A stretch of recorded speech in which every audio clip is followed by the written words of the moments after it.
Hi, Christy. Welcome Hey, and thanks for Sarah. being here. Hi, Absolutely. Good to see you again. good to see you too. Do you want to start a little bit with a little bit about you, where you're at, where you live? Sure.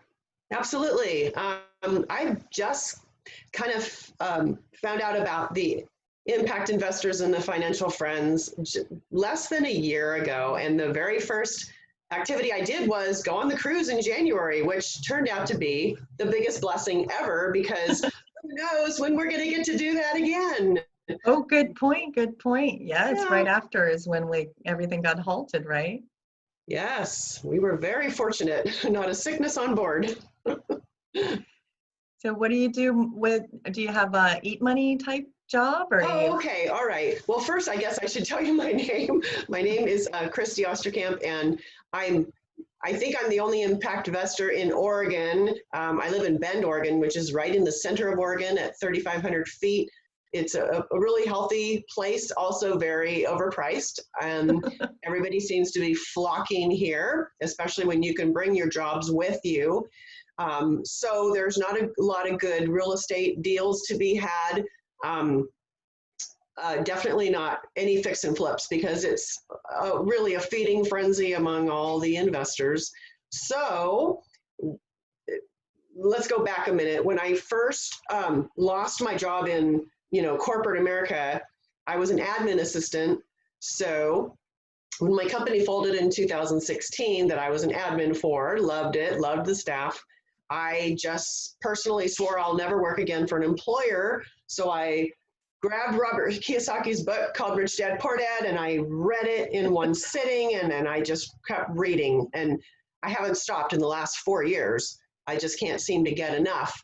And it's Excellent. leading me down different paths. So the path started by taking what money I could and putting it into a particular type of whole life insurance policy, which serves as your own personal bank. It's called Bank on Yourself or Infinite Banking System.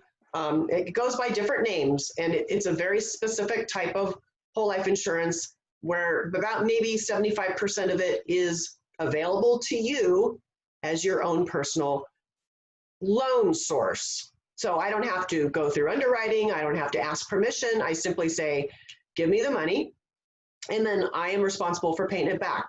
If I don't ever pay it back, it'll get deducted from my death benefit. So it's a pretty good system. Then that leapfrogged into a nationwide network of turnkey providers. So for 3 years, I have been trained into the turnkey world, and I happened to stumble across Jackson, Mississippi. So one day I decided to go on Facebook and stalk the investor groups like the Jackson, Mississippi private investor group, and I started meeting people, and names were going out, and Walter Wofford's name, I guess, kept jumping out. And anyway, so long story short, that's when I went on the cruise and met him and Quincy, and my head is exploding with knowledge and can't get enough. So right now I'm transitioning from the turnkey world into the impact investor world. And I'm not going to do it all at once. It's probably going to be a process because my husband is still a W-2 earner, and what properties I have that do depreciate tend to write off his tax burden. So that's a good thing. Oh, yeah. Eventually, both of us will transition into the tax-free world. Nice. That's good. Where are you at with that? Do you feel like you're kind of just in the beginning of it, or do you feel you're halfway? I'm kind of a list type of person, and I've gotten to the point on the list where I've done all of the impact investor trainings. I have established our personal property trust, or go a step back. We've got our Roth IRAs maxed out for 2019 through 2020. Then we've opened the PPT, Personal Property Trust, and now I'm like chomping at the bit, ready for the deal, ready for my first rainmaking deal. So that's where we're at. Well, I thought when we connected a few weeks ago, did you have a deal that you've already done? Haven't you done a deal or two? What's your most recent one?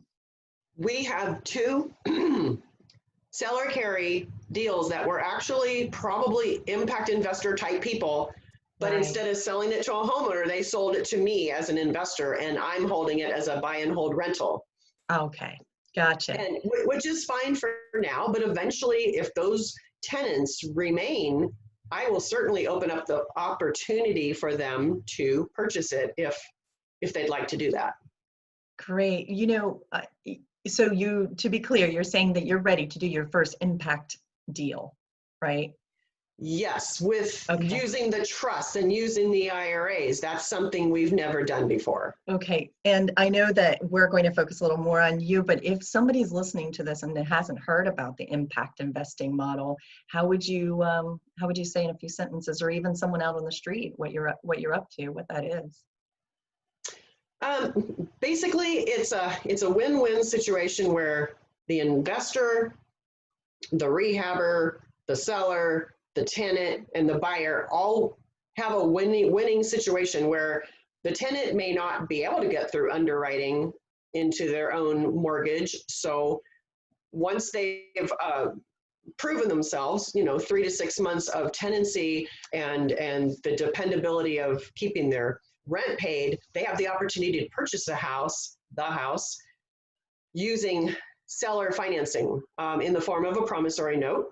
So instead of paying the bank, they're paying the seller or the impact investor, me. Yeah, absolutely. And so it's also improving neighborhoods because we're all, in the turnkey world too. They take the houses that are really outdated and they just bring them up to today's standards. And then it improves the neighborhoods, it improves the houses, it gives opportunities for the local folks to get into a house. Nice. And of course, this is a specialized area. It works in certain markets, but it's not going to work in like Bend, Oregon, or other places like that where the property values are way too high. Yes, gotcha. And so if someone is interested in doing that, so we've got the helping renters become homeowners, and you kind of vet them and maybe the house to what it needs during a trial period of roughly 6 months, and then it turns into a seller. So if someone was interested in doing this, they also could do it in their IRA, right? Correct. And it's way too much to go into at this point. But I'd be happy to answer anybody's questions if they wanted to go on my website, which is threedoorsproperties.com, or Walter Walford's website, or just Google. Impact investors might not reach the right sources because there are more people doing impact investing in different ways. But for us personally, we're on Mighty Networks and called Financial Friends Network. I know that's a lot of information. No, that's terrific. No, if someone's interested, they will definitely pause or rewind. So I just wanted to touch on that because you're someone who's actually doing it. All right. What else do we have here? Was there something that you wanted to share, or? Oh, let's see. Okay. Well, do you want to hear more about the turnkey world or the impact investor world? Because like I said, I'm kind of straddling the fence on both of those. And okay, how about exit strategies? Okay, so I have this portfolio of turnkey, buy and hold rental properties, and eventually I'm going to want to get out of that, right? Ooh, I mean, eventually point. I'm going to want to go from being a landlord to a lien lord. And so my exit strategy is eventually to turn these rentals into the impact investing model and offer them up to the tenants who have really proven themselves and they love their house and they want to stay there forever. Yes. And so what that does, it gives them home ownership and also transfers the responsibility of the day-to-day management to the tenant, to the homeowner, the new homeowner. Yes. Nice. So, yeah. What do you need help with right now? Is there anything you're looking? Oh, I know what you want partners for it. Is that right? Or just that deal? Well, I want to focus on one thing at a time. So right now, I want to keep building my portfolio, because once you have that property in your name or your trust name, then you have more opportunities. So I'm still trying to build my foundation. I want to have 20 buy and holds, and I need a few more. Seller carries, if there's ever a seller carry option, those are the ones that are going to be the most valuable to me, because I have a smaller down payment than Fannie Mae wants me to put 20 to 25%. And that's a big chunk. And that really slowed me down when we ran out of our resources. And I'm like, oh no, what are we going to do now? Because we were on a roll. We got up to like 10 properties. And if you didn't know, Fannie Mae allows each spouse to have 10 Fannie Mae loans. Mm-hmm. So when we got to that 10, we ran out of capital. And then I had to look for alternatives. So my last two were seller carry deals, which is fantastic.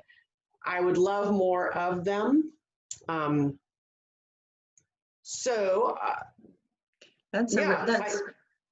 That's good information. And that's one of the questions, it sounds like, what did you learn the hard way, or, what have you learned along the way would be how, so that's one example. Has anything else come to mind? Yeah. So Brandon Turner, who is the guy from Bigger Pockets, he said, jump out of the airplane and then build your parachute on the way down. And so I really quite literally did that. The first few properties I bought, I just, I wrote the checks and I just jumped right in, and I just was kind of like praying it's all going to work out. And you learn along the way that if you didn't do an inspection, it's on you. You're going to have to suffer the consequences. So you learn those kind of things as you go. But the best thing to do is follow those who have gone before you, follow their models. And that's what we're doing with Impact Investors, specifically in Jackson, based in Jackson, because it's all documented. I mean, like, here's the plan, follow the plan, adapt the plan if you need to. But I mean, here's the core fundamental information. So you're not just going blindly. You have like a template to follow. Yeah. Does that make sense? Absolutely. I do seem to hear that message a lot, which is do your due diligence, really do your due diligence. And I that would fall under it, correct? But, again, it's all just doing and learning from doing. So can I ask you to shift a little bit to another question? Absolutely. What's your favorite way to stay educated? Okay, so I started off with the Rich Dad, Poor Dad book, and then went on to all of his advisor books, like Garrett Sutton, Tom Wheelwright, and so on and so on. And I realized I don't do well on my own as an individual. I like a support system. So that's why the turnkey world was fabulous, because at the time we were going to conventions and conferences, and they would all be in really beautiful places like resort towns. And I was able to take my husband to Hawaii, and we did the fabulous cruise. And I said, this is our new life. This is the way we're going to live our life. And then Corona hit. So we're kind of having to,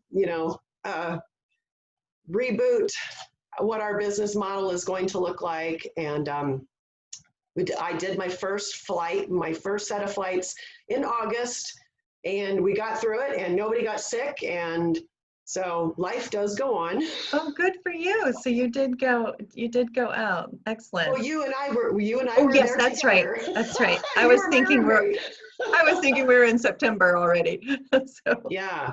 Okay. Yeah. So I'm putting off my next trip until October, because we're just dealing with stuff at home, and then we'll go. Even if I've been through the training, I'm going to keep going, because the information constantly changes and streamlines or is perfected. We're all a work in progress, but the most important thing is the networking and meeting the boots on the ground and knowing who to call, who to email, who to send a text to when you need help. That's super important. It sounds like Financial Friends Network has, well, you tell us, what has it meant to you?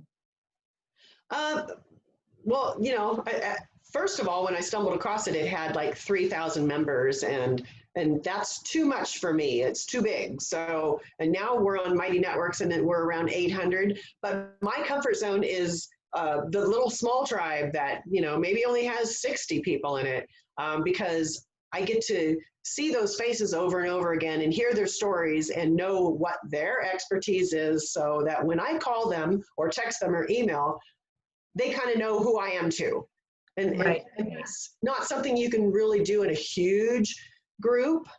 Um, Yes, and yes, it do get a little, it gets diluted, I think. yeah, But a good thing in case someone isn't aware for some reason, whoever's listening, on Mighty Networks, you're referring to that we have tribes, we have smaller tribes that are more mhm. specific to what we're focused on. And I think you're talking about the impact investors I tribe. am. And I know that there's also a small tribe for people who like to do Airbnbs. I'm not there, I'm not one of them. But if I'm interested in a subject, I can go start reading their posts and see what they're doing. Um, Yes. So it's okay to just jump around and look and see where your interests are. Absolutely. All right. And how about any apps or automation systems, anything like that that you want to share with us that you recommend? I spend way too much time doing my own bookkeeping, which is on QuickBooks, and I really enjoy it. But thanks to Walter Wolford and some of the trainings that I've listened to, they've got me into the world of virtual assistants, because I'm a control freak and I need to start delegating some of these tasks so that I have more time to do lead generation or deal finding or networking or whatever. So, Oh, that's good. QuickBooks is the only app that I can think of. Other than that, I have a CRM, which is a customer Relationship relation management manager. Yeah, through manager. my local real estate, which is I'm with EXP here in Oregon. So that gives me access to a great database that I can use for tracking. I don't use it as much as I should. And eventually I will hopefully farm out that responsibility for cold calling or sending letters, especially because I'm so far away from the markets where I buy. It's very, very difficult. I can't go door knocking in the neighborhoods where I buy because I don't live there.